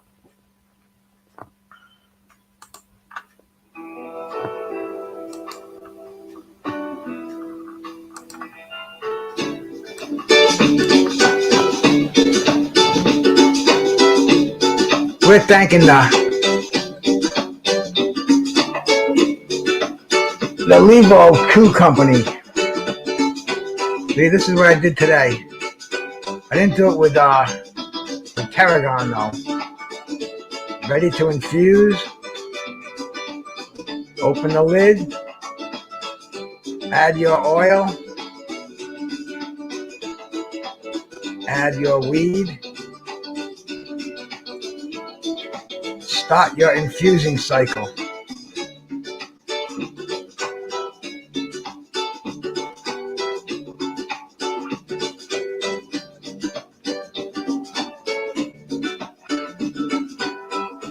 Ha! That's the problem. That's the problem, Jeff. People don't know the potency, and you get a lot of the people that shouldn't be taking that higher dose. But see, I'm starting to learn just after I only used it today, and the first batch I made, I got a tub of butter in there. Had to use 3 sticks of butter, and I used about 3 ounces of honey, and it made a nice little thing about maybe about a pound, about the size of a pound of butter, and it's got 1/4 of an ounce in it, decarbolized. It's been put through this process. It shows in the back. In fact, while I'm here, man, I'm on the fucking computer, bro. Why don't we simply go find that nice little.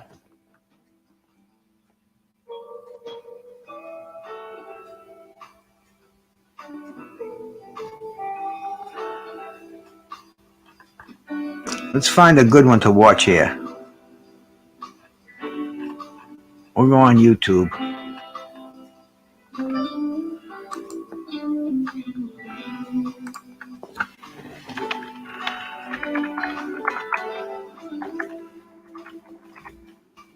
Okay, here we go. We got a review on YouTube.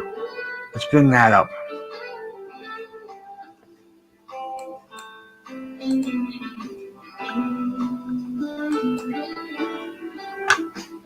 Let me put my music on hold here so we can listen to what this guy has to say.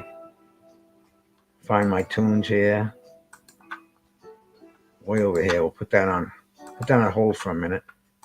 Get back over here. Put that full. Share this sucker. Okay.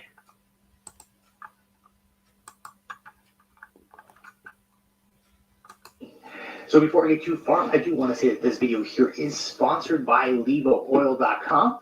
You can go there and pick up your own Levo with a 10% off discount code using Down with Prohibition. I wish I knew that. I would have saved $30. 2 months. We've made all different kinds of batches of oil, butter. We made some tinctures, and we've used the oil and butter to make just some amazing stuff, some cookies, some cakes. And one of the cool things is so many people have tried this. We share our goodies with everybody and our treats because we want to see what everyone thinks of them. Can't Mick Smith. A lot of the comments that we were getting is you really couldn't taste the oil in it at all. In the treats and the cakes and the goodies. So that's really good. I know with the other oil, the MCT oil that we were making, it was pretty strong. It was really hard to kind of cover that scent. So the Levo really has them beat just with the overall quality of the oil. So this is something that I personally really do enjoy. It's definitely stopped me from smoking as much because I'm now eating some, and it's definitely more healthier with the whole smoking. You don't want to smoke. It's definitely harder on your body. So the Levo just really it really works in that department. So basically, how the Levo all works. So inside here there is a container. Inside this container, you hold your herb pods. We'll get back to these in a second. But there is a heating element in here, which allows you to dry your herb. It also allows you to decarb. And then if you fill this with oil and you place in the agitator, which the magnet here that spins magnetically in the bottom, hopefully we can get a good view of this here. It's heavy as a bastard too. That this little, allows you little to magnet. infuse your oil. So let's take a closer look at these herb pots. So each of these herb pots, you can put 7 grams of herb in each one. See, and the thing, McSmith, is I only have 1 herb pot, and you have to cover it with liquid. So you have to put 3/4. You have to put like a cup of oil in there. So what I have to do is get another herb pot. I get another herb pod, and I can make it twice as strong. You see what see what I'm saying, son? Thirdly, if you're going to be using this for medication-wise or something like that, you might want to have 2 pods. So I would purchase another 2 pod. pod, yep. If you want to get that pod, you can also use our promo code again, down on Prohibition, save yourself 10%. Now, with the double pod, that allows you 14 grams, 2 cups of oil. So you put 2 cup capacity in here, and you can get some pretty potent oil with that. One of the things that I really like about the Levo 2 was how much that it just didn't smell when you're doing your decarb process. That's something that usually prevented us from doing a lot of decarbing around here, was the overall smell. This thing here, I mean, the smell-wise, it brings it down to about maybe 5% of what it was, which is absolutely excellent. Now, it is going to smell when you open it up after decarb to put in your MCT oil or your butter or whatever medium you're using for your infusion. But the overall smell is just dramatically dropped, really making it so like I said, I can decarb at any time I want without having to disturb anybody. So that's a really cool benefit to this. Now, another thing too, you probably see there's a sticker on here. This thing here is Wi-Fi controlled, so you can not only just control the infusion and set your timers and everything with the app, but you can also go and check out recipes, which is really cool. So you can see what other Levo 2 users are using, and you can even send it your own recipes in there, which I'm going to do myself because I think that's really cool. I've got some really good recipes, which I just really like to share with you guys. So he looks like he does too, doesn't he? It's a really cool machine. Now, like I did mention before, you can use 2 pods in order to get double the potency. So what I prefer to do, which is a little bit different than this method here, I use pure keef. Now we use a dry ice extraction, which I'll probably put a link for a video up here in the description if you would like to check that out. I'll also put it down in the description of how we do our dry ice extraction. I prefer it this way. I find it gives me a little bit cleaner of an oil, but just using the 14-gram pods works just as well. So what I've done is I've used 2 teaspoons of pure keef that's been decarbed in the Levo 2, and I'm going to put just a little bit over a cup of oil in there, and we should be able to recover most of that cup of oil back. So let's get it. I'm gonna have to try that with the keef. So I've got some MCT oil. I already have my pod up in here. MCT, that's medium chain triglyceride, which has a couple grams of keef in it ready to go. Now, reason why I use a tea bag, I should say, is because, mostly the keef is just going to melt away. But if there is any plant material, let's just kind of keep it within the tea bag, and it's not going to get into your oil, which is going to give you a pure oil, obviously, right? So that's why we use a tea bag. So as you can see, I'm taking my pod, I'm loading my pod, and we're just going to put a little bit over a cup. So I'm not sure if you guys can see this here. Yeah, see, that's why I couldn't put less in there. Camera.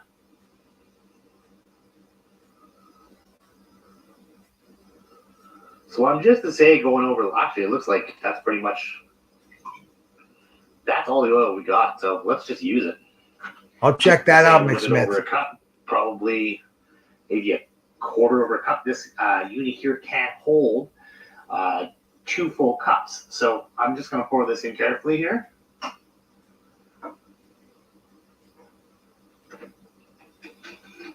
Okay, so now that we have poured in our oil and we dropped in our agitator, what we're going to do is we are going to close the lid. We are going to push it down. And then here on the front of the machine, we are going to push the button until it goes to infuse. So 150 for 2 hours is the stock setting, one of the stock settings. So we're actually going to raise this to 160. And I want this to have a little bit longer of infusion. So we're going to go 4.5 hours with this one here. So we're going to push the start button here, and that's it. It's all ready to go. That's just first time I used it today. Infusion is done. Like a pro. So I have my measuring cup with the 1 cup here. I'm going to stick it under. And one of the great features with the Levo, I'm going to move the gummy pack out of the way here and the extra pot so we could get a better look at this. Now, the really cool thing with the Levo that I really like is it's got this button which allows you to just pour your infusion out. Mm-hmm. Real easy like that. And you can really tell this here is a nice, it's not overly dark. It's just a beautiful color. Now look at it. Absolutely right, so now we're no. going to move on to the next step. We're going to make ourselves some caramel coated brownies. And we're going to use this MCT oil we just made right here.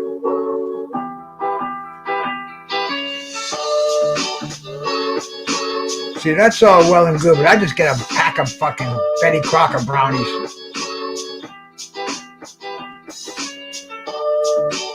No wonder the son of a bitch is so fat, you know?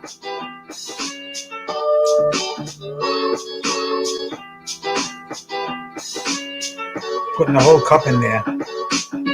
That's what I'm going to have to do with my butter, I think. I have to make something that calls for a lot of butter. I dipped some bread in it tonight, but I don't like to eat a lot of butter, so that looks like a much tastier way to go.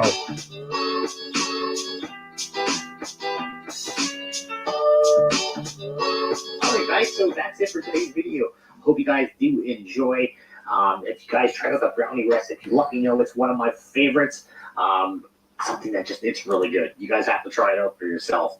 And once again, thank you to Levo for sponsoring this video. Also, don't forget, if you guys are interested in McSmith, this machine decarbs. Flavor packs, or you're getting an extra pod. That's the beautiful thing about it. You guys get 10% off using our promo code Down with Prohibition. That little jewel right there. Save yourself a couple of dollars. The Levo too. So I would like to say, guys, thank you very much for watching. You can make tincture, you can make gummies. It's got all kind of fucking. I just got it today. I made a fucking pound of butter, and there'll be other stuff to go along with it after I get through making all that shit, man. But what's this here? My leaf, yeah. They have there are about 3 of these on the market that I know of right now. One is called My Leaf, and then there's another one. I think it's just called like a. It's something elator, like percolator, weed elator, something like that. But this sucker that I grabbed today, man, it's to make it stronger. Like you said, get an extra one of these pods up here. You know, you can get one using this fucking his code over there. Herbs go in the pod, and the pod goes in the reservoir, and you fill the reservoir with the oil, but you have to cover the pod with the oil. That's why you can't make less, because you can put less weed in there, but as strong as you can make that batch is a quarter ounce. You get 2 pods, half ounce, doubles the concentrate in there. So I can see myself having a blast with this machine, man. I mean, dude, I'm going to be the fucking cookie man, bro. You know, you come to my site, you order my merch, and I'll put a couple of cookies in there for you. Yeah, it's pretty cool, McSmith. I just kind of, you know, see, back in the day, bro, you know, all this stuff, you could only read about it in High Times. You heard about the legendary brownies and the fucking tinctures and stuff, but you could read about how to make them, but it usually was done with pressure cookers and, to making the now, man, fucking butane and shit like that. It's a dangerous operation. But lo and behold, when weed became legal and we had the dispensaries, and then they started using everything, and now we know. Now we can buy these fucking things on the shelf.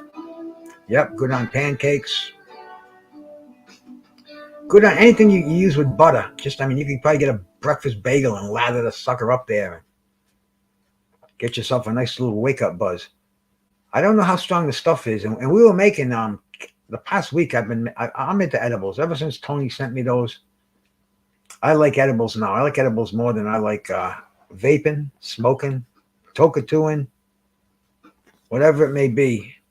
I like edibles, but you got to learn how to make the edibles. And this machine does the best job I know where you can standardize it. But see, what I was doing was I was just getting the weed. I was decarbolizing it and then just throwing it right in a batch of cookies. And we were getting fucking ripped on it, man. But now I'll see if it's a little stronger this way. It better be, man. The fucking thing costs $3 large, so can't throw that down the drain. But it's an investment, and I want to quit smoking. I feel so much better now that I'm not smoking. But now that I'm talking about it, I feel like doing a couple of hits. But see, when you do edibles, you get satiated. And so the smoking is just a habit. And I'm not doing a lot of it. But I'm just getting nicely ripped over here.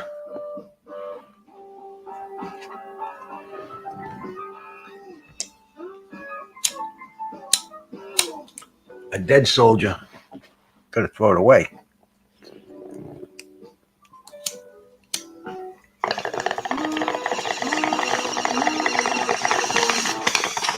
This is Mad Chad's lighter too. I grabbed it while we were up in Maine, I think.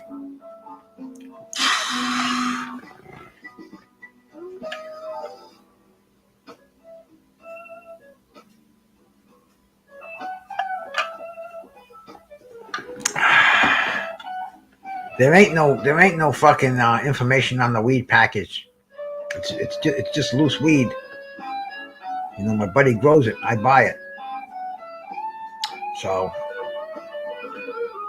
can't do much about that. But you know, they have a tester now that they sell.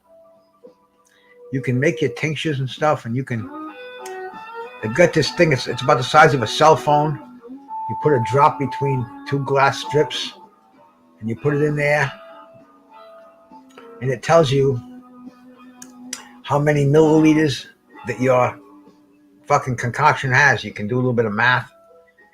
And it's another one. $300. I saw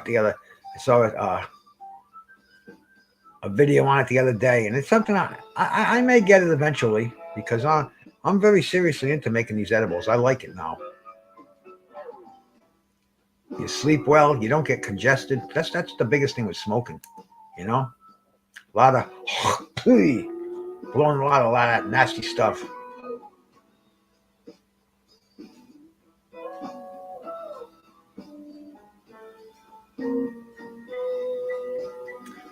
But yeah, man, I think you kind of have to test it because I don't think you can really tell by the weed, the amount of weed you're putting in there. I mean, you can tell what's stronger, but I don't think you can get the milligrams unless you have it analyzed by a lab or get this new analyzing thing that they have. Let me see if I can find it. I'll do one more thing before I go. I'll find that analyzer.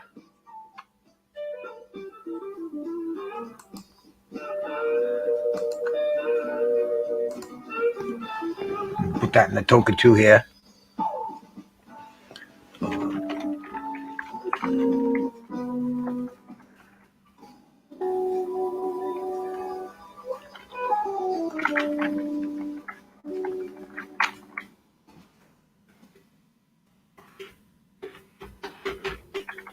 There we go. Potency tester. It knew what I wanted.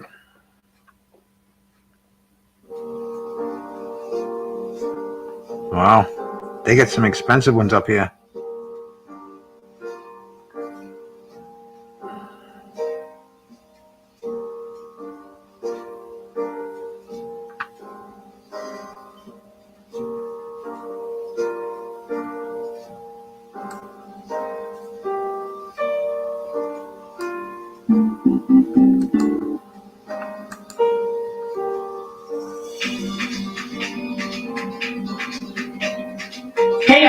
it's your girl Keena. Welcome back to my channel. And today is a big day for all us edibles entrepreneurs or infusion enthusiasts like you guys, because our friends at Levo have sent me over their new extra large capacity infuser, and I cannot wait to open it with you guys.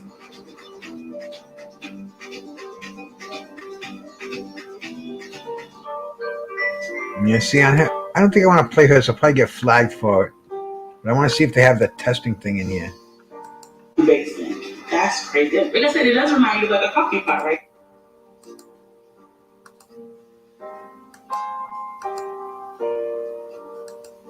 Yeah, this is a big sucker here. This machine is showing here. This thing is huge. It's like a coffee pot kind of a thing on there, so you can make some serious.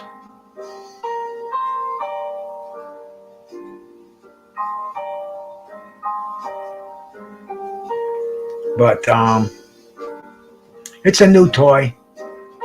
I'll probably just edit. I don't know how to edit, but I'll learn. I'll edit this last part out and just keep the fight shit we had up there. But yeah, baby, 10 o'clock on Thursday night. Another weekend will be upon us. We're gonna have fight night on Saturday. Didn't Chad say there are fights on tonight? I think he did, man. Let me go on here and look. Fights out of California. They won't be starting for another 5 minutes, so. Hollywood fights.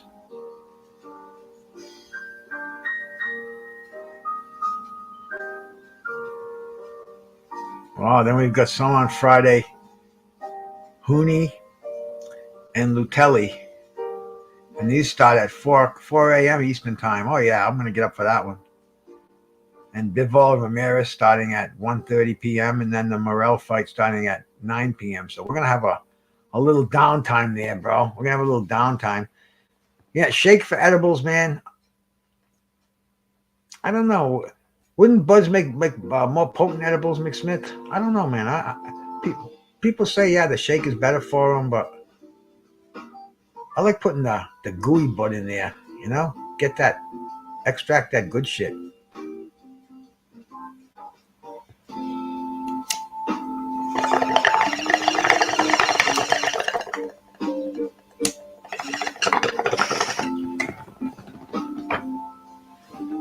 But anyway, man, buzzed out nicely here on a Thursday evening. Go get some peanuts or something. I got some grapes over there. Oh, these fucking grapes, man. Before I go off, let me show you these suckers.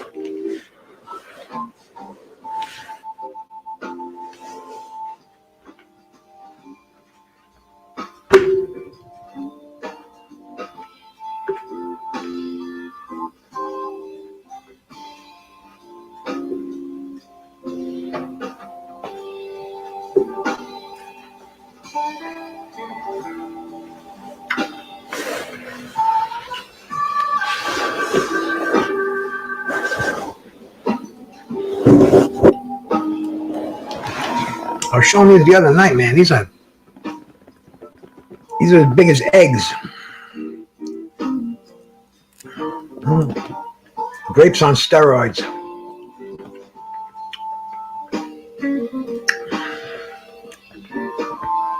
Really good.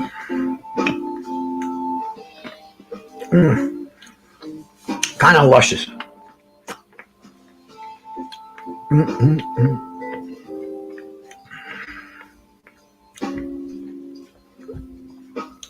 Anyway, guys, I'm out of here, man. Thanks for coming in. Hope you enjoyed that fight. Peace out. God bless.